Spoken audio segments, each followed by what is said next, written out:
Hello and welcome. I'm Cecilia Mazeka. We're living in unprecedented times when business as usual is not an option. Companies have had to respond and adapt to a digital-first culture in order to stay productive and competitive. We've seen how technology has not only worked as an enabler, but also as a force for good. So what is the new norm like? During this program, you're going to hear from industry experts who will share insights and tips on how to navigate this new digital way of life. This isn't just a show about how businesses react to the pandemic. It's an action plan for you and your business to accelerate your digital transition, your growth strategy, and innovation. So to kick off, let's bring in our reporter, Simone Heng. Simone, given the sheer number of people who are now working remotely, what digital solutions will help companies respond to this new reality? To contain the spread of the coronavirus, over 90 countries recommended confinements, curfews, and quarantines, resulting in millions of people working from home. On average, companies deploy 9 different types of technologies to stay connected and productive. But this is rapidly increasing. And along with the demand for the right kind of technology is an increase in the demand for the right kind of people to manage it and make the most of it. But along with embracing tech solutions, companies must also rise to the challenges and risks that come hand in hand with digital innovation. Luckily, there are solutions which we'll delve further into later in the show. But for now, back to the studio. Let's take a look at this report to see how businesses have responded to the COVID-19 pandemic. The world we were so used to has changed over just a few months. We've all been responding to the so-called new normal, with new ways of communicating, working, and living our daily lives. 那在这样的工作节奏下，其实在家工作会无意识地延长了工作时间。 We'd only been set up just over a year and we were building, we were getting strong, and then it all had to stop. 日本とか韓国、台湾のお客さんとは時差も同じで、家でこうやってPC とかスクリーンがあって、こう音楽を聴きながら。But despite the initial shock, millions of businesses have shown resiliency in the face of adversity. And productivity has remained a possibility for many brands, thanks to the adoption of digital solutions. For us, obviously, it's been how we transform our organization, but also how do our products then help our customers go faster in the future? How do we help them adjust to this radically distributed workforce, the biggest migration of the workforce in human history in such a short period of time? So connecting up, securing those individuals, helping them to truly establish the new work models for education, for telemedicine, for distributed workforce. In response to the crisis, business leaders have had to consider the needs of their employees on the one hand, their well-being and their ability to stay connected, and on the other hand, productivity and the ability to keep going forward. We also relied on the digital tools that we have been investing over the years, where people are starting to pick up the new ways of collaborating so that they can stay productive and continue to work with each other.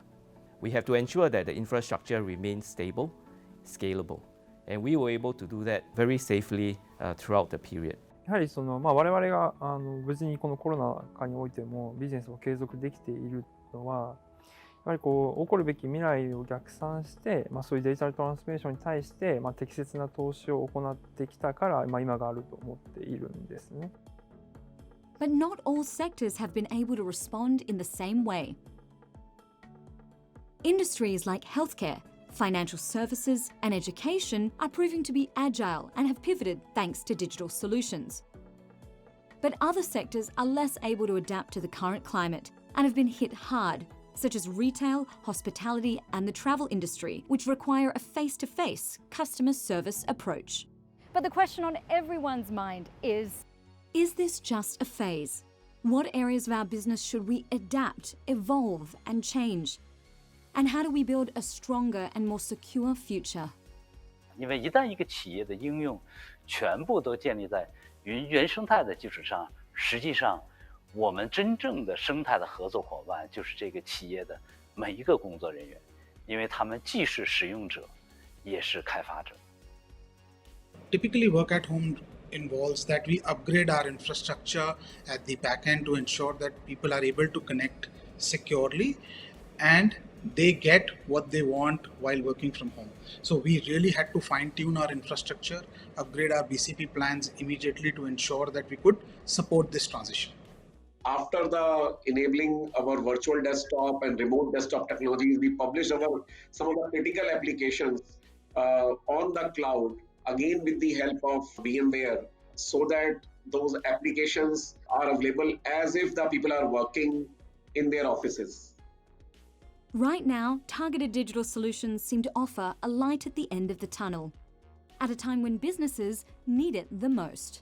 There's an opportunity here to get some of the things that were on the roadmap brought forward so we can get the benefit of those sooner. Whether that be the remote working, being able to administer the machine from home because it's based on a cloud technology, whether it's the CRM that we have using Salesforce, being able to access that securely via working from home. The move to bring some of those services to be more cloud native has become a lot more important. When you start talking about cloud services, people are now more cognizant of that that's an enabler and we should maybe listen a little bit differently. No matter how a business will have chosen to pivot, the COVID-19 era will always remain synonymous with a time when a digital-first culture was not just an option, it was a question of survival.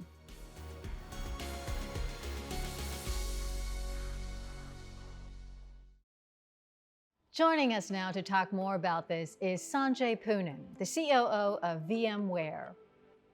Thanks for joining us, Sanjay.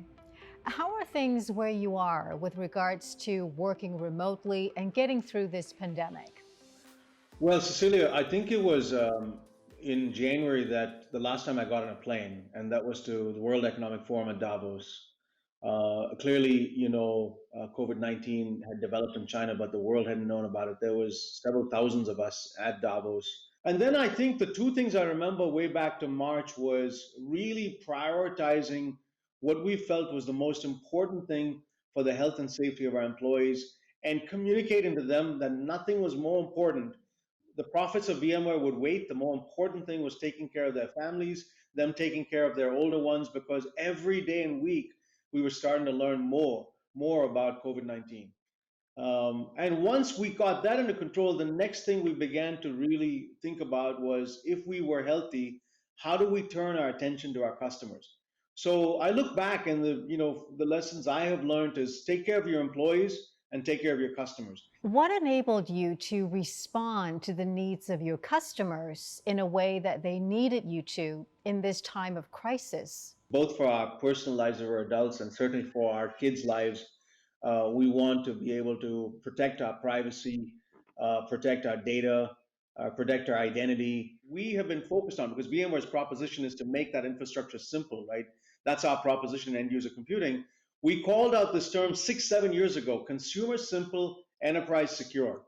And we've been driving to build our digital technologies. It's called Workspace ONE, a digital workplace, to really be driven by the consumer principles of simplicity. So as we have been building identity management, security, all of these things into our platform, we've been looking to make it really simple, but also secure. And those are two opposite forces that are at attention with each other. Think of security like a brake and simplicity like an accelerator. Then as you think about the second part of your question, which is, well, how do you protect yourselves as your children are using online platforms and so on? We began to, as we worked with Zoom, and there were early days, there were concerns about Zoom bombing and a variety of other things. Our CISO is one of the security advisors to Zoom. We're both mutual customers of each other. We began to work together with Zoom on security capabilities that we could help them there with, as well as also as a customer, give them advice of what they could do to their platform to make it more secure. And out of that collaboration came features that Zoom's built that has made Zoom even more secure. With employees accessing data and using different devices, what did you do to ensure their protection and safety online? So that combination of Workspace ONE and Carbon Black makes the laptop and device both more managed and more secure. And it's a beautiful combination. VMware is one of the few companies that has both of those.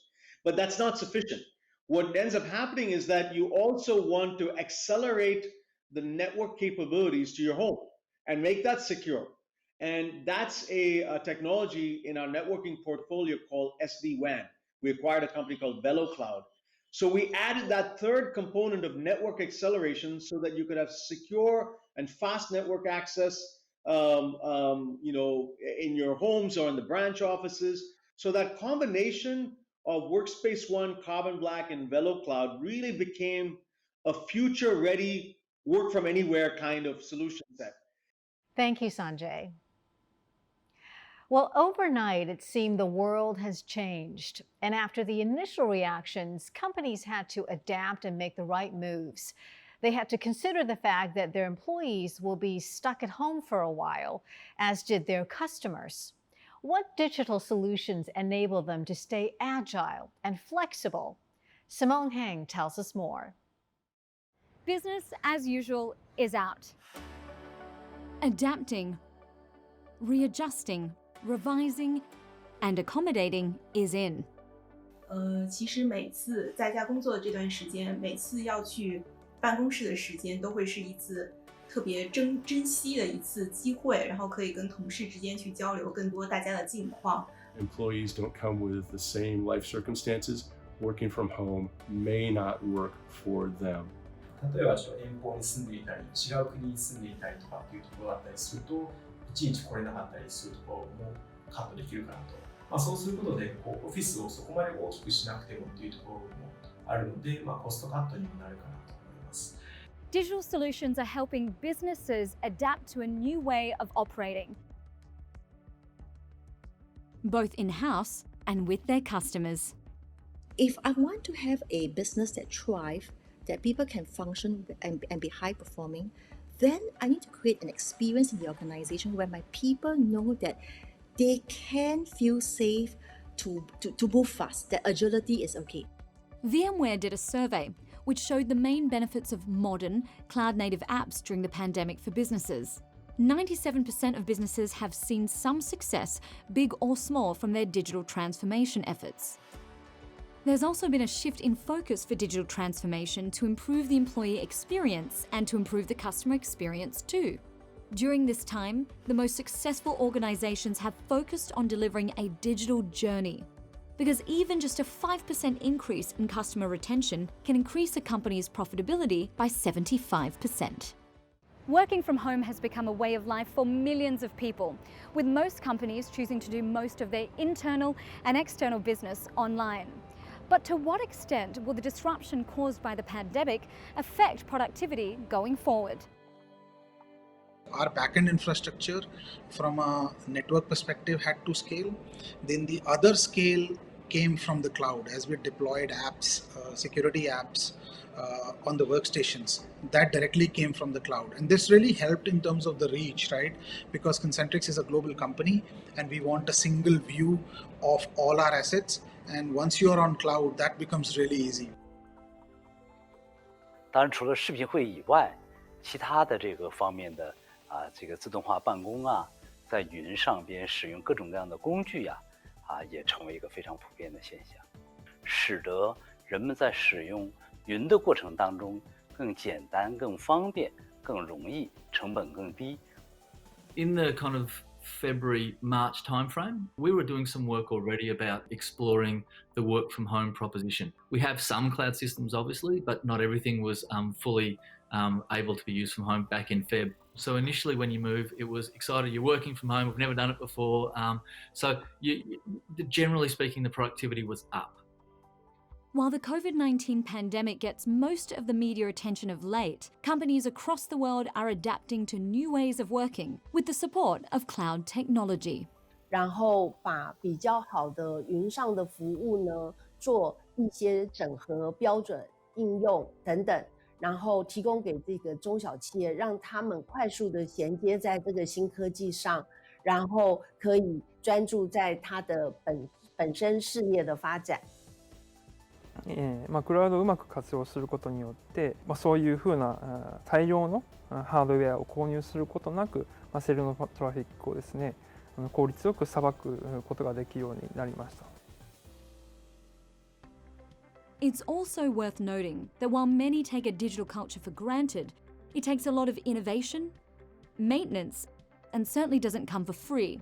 And there is no one size fits all. So realizing that a large proportion of your workforce will continue to work from home for a long period of time. And then of course that has its implications on your customer base as well, because many of those employees who are working from home will also be dealing with customers that'll be working from home. So making sure that there's technologies and solutions that embrace that.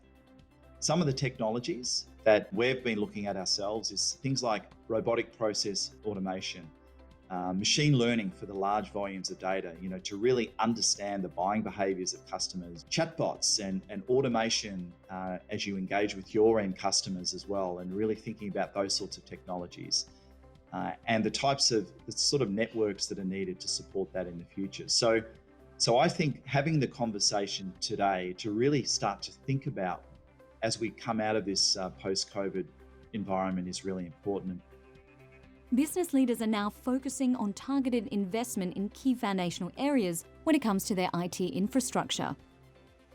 Each and every desk of the employee in office, each and every meeting room has to be digitally enabled. So this is one of the clear roadmap. Second, making our development environments available on the cloud, either hybrid cloud or a public cloud. We need to be cautious about the cybersecurity aspect as well. 我们其实跟全球的大的科技公司合作，像VMware 啊、AWS 等这些大的国际的企业。那我们希望引进这些新的全球性的科技呢，那一方面就是可以协助台湾的企业可以很快速的跟这些科技结合起来。Now we're all just adapting to this new normal way of working. And we all play a key part in shaping the next chapter of our digital future together.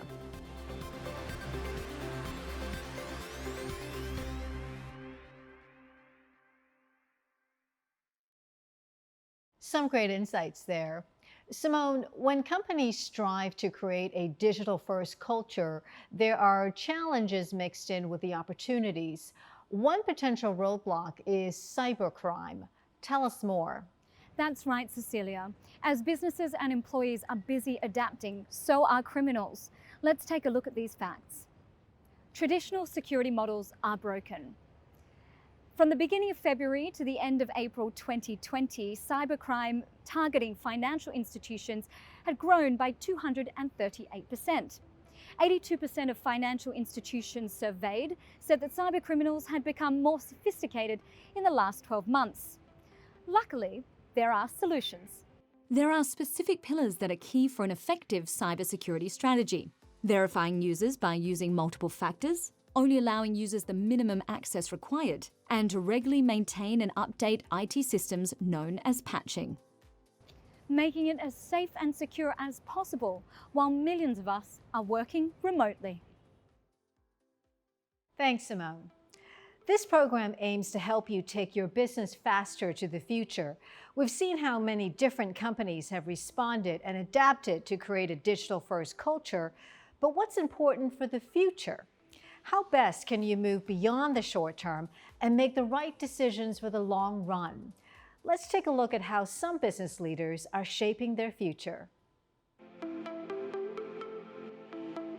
We shouldn't be in a place where to be effective or to be promoted in a job or to be at a company, you have to work at their headquarters. I think that day and era is gone. It's time for business leaders to look ahead and picture the next 10 years. As of now, the way that we behave, think, and communicate within society will be entirely enabled and driven by technology. で、このコロナによってですね、人々のそのオンライン購買体験というのはさらに促進されると思っていますので、引き続きその、試着というか、オンラインの購買体験を加速するようなところで、技術投資というか、新しい計測システムみたいなものとかっていうのも、今も、裏側ですね、たくさんいろいろやっていたりしますし、一つはここに投資していく、技術的な投資を含めていろいろしていくっていうのがあります。I think with respect to transitioning to a very different setup, it's not just about the tools or it being digital. I think it's important to rally common ground across the organization for our teams to understand we're entering a very different type of environment, a very different type of setup. Problem solving together, absolutely key to get the buy-in for us to transition successfully to a more digital and remote working setup. We're very intentional about observing how businesses were changing, how consumer behavior was changing, and thereby we rolled out new products that suit both parties, businesses as well as our users. 所以保持企业的警觉，保持企业的弹性，那追随科技发展的脚步，最重要是把客户放在中心，永远满足客户的需求，这是保持一个企业永续经营非常重要的一个关键。Businesses are embracing their newfound digital ecosystems. So as economies recover from the COVID-19 crisis, how do we accelerate and innovate to build a better, more resilient future? I think it's important for any organization to try and stay ahead of the technology curve. Things are changing very, very rapidly nowadays, but we have to evaluate and make sure that the technology is fit for purpose for the organization. So in UOB, we do see that technology is something that we use to make banking services simple. We want to use technology to make banking services safe and reliable and efficient, right? So we see technology as an enabler.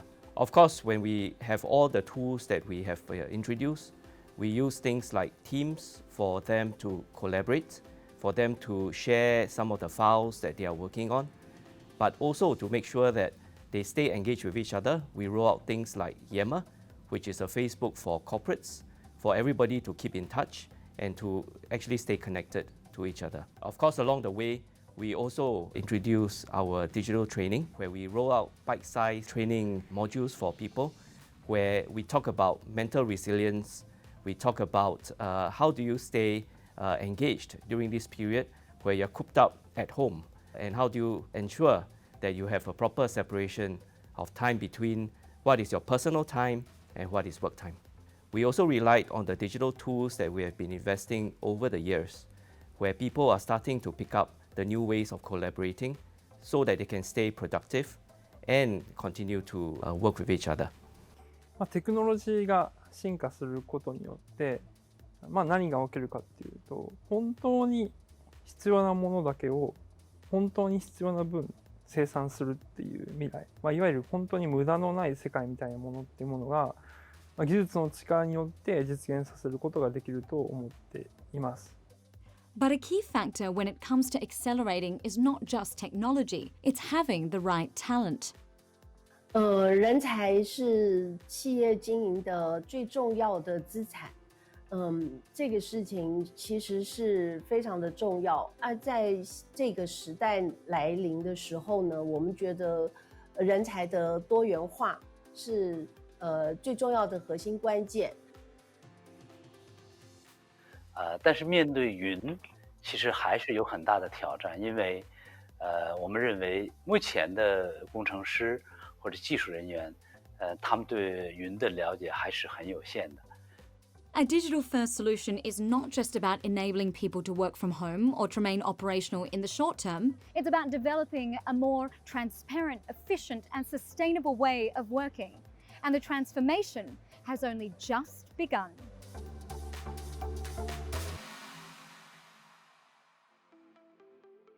Coming up next, Pat Gelsinger, CEO of VMware, joins us for a conversation. Many thanks for joining us, Pat. VMware has put a lot of thought in the idea that companies need to go faster to the future. Why does this matter? Well, certainly for both us and how we operate, but even more importantly, how we work with our customers. And my one of my favorite mottos in this period of time has been Winston Churchill's "Never waste a good crisis." Well, we got a good one. So how do we embrace it and truly move faster to the future? When you think about telemedicine, it wasn't prevented before this, but it really wasn't done. I had to go to the office, find a parking spot, get my blood pressure up until I finally got into the doctor's office. And then I waited, and, it wasn't a particularly efficient model. And telemedicine represent a tiny, tiny fraction of how the doctor-patient interaction happened. You have a crisis, boom, 100x increase in telemedicine. We could have done that before, but sometimes it takes a decade to make a week of progress, sometimes a week to make a decade of progress. So we've seen these industries such as medicine, such as education, make radical transformations in very short periods of time. That's the exciting part, but then there's also the risk where, I remember I was interacting with one of the major health institutions in the United States, the biggest cyber attack in their history happened in this period of pandemic. And I'm like, don't the criminals have any conscience whatsoever? If there's one organization we want to be healthy in this period of time, it's our largest health organizations, please. So there clearly is risks such as cyber, but also opportunities such as health and education and distributed workforce. It really has been both of those simultaneously hitting at a rate, pace, and magnitude as never before in history. Now that businesses have transitioned to the new normal, it's time for them to accelerate their business development. How best do you think they should do this? Yeah, and we've clearly and rapidly developed a set of policies to first say it's in choice, right? Employees get to choose, are they going to come into the office or stay remote? Managers don't get to decide, employees get to decide. And obviously they have to work with their managers and teams and how this is going to work. And that choice has just taken the anxiety out of the room. You get to decide when you feel comfortable returning to the workplace.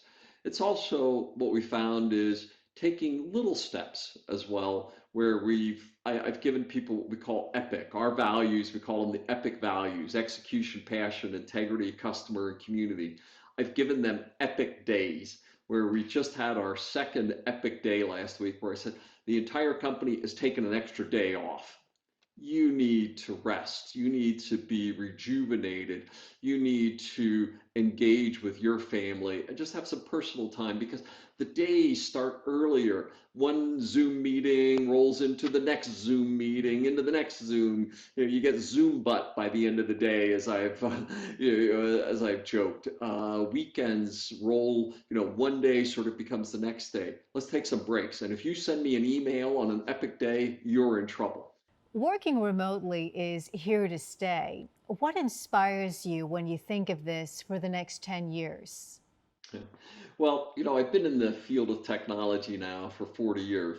The opportunity of technology is so dramatic. We're touching every human on the planet. By 2030, we will have connected literally 90% of humanity will have a persistent connection to the network. Right? We're seeing technologies like AI and 5G provide such extraordinary ability to improve the quality of life for every human on the planet. And I would just say, if you're in technology, you have this opportunity to touch the quality of life for humanity. And to me, that is so empowering. And as we think about our role at VMware, hey, we're excited about the products we do. We're excited about the customers. But ultimately, we're working for a bigger cause that truly is shaping humanity in ways that were never possible before. And we simply call it tech for good. How do we shape technology as a force for good?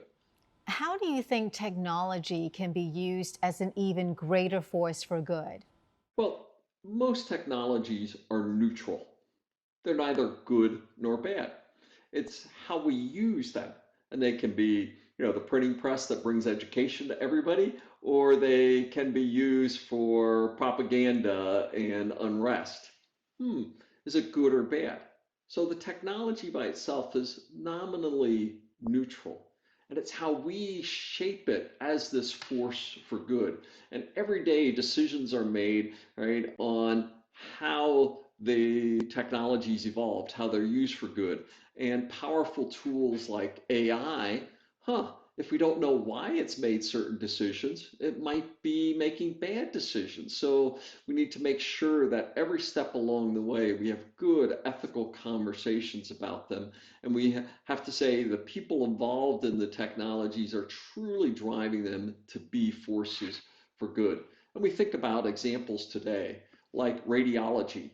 AI assisted radiology consistently produces better results at identifying cancers, other tumors, etc. So we should all use AI assisted radiology. We're clearly seeing examples in education where all of a sudden we could take a lot of the rote work out such that teachers can now be much more effective at engaging where they're actually needed. I believe that we can utilize technology to feed humans and solve the distribution problems. We have enough food, we just can't get it to the right places. I believe that technology can be used to provide an education for every child on the planet, including the 250 or 300 million in extreme poverty. Those things truly will change the quality of life for the planet. And those are the purposes, the causes that we're striving for that are bigger than we as a company or our products are. We truly can improve the planet by this wonderful, amazing power of technology. And that's the journey that we're on. Thank you, Pat. You've given us a lot to think about. We hope you've enjoyed the show. But before we go, we leave you with this question. How do you think technology can better support humanity and be a more powerful force for good? Send us your insights on Twitter at VMware. Thanks for watching and stay safe.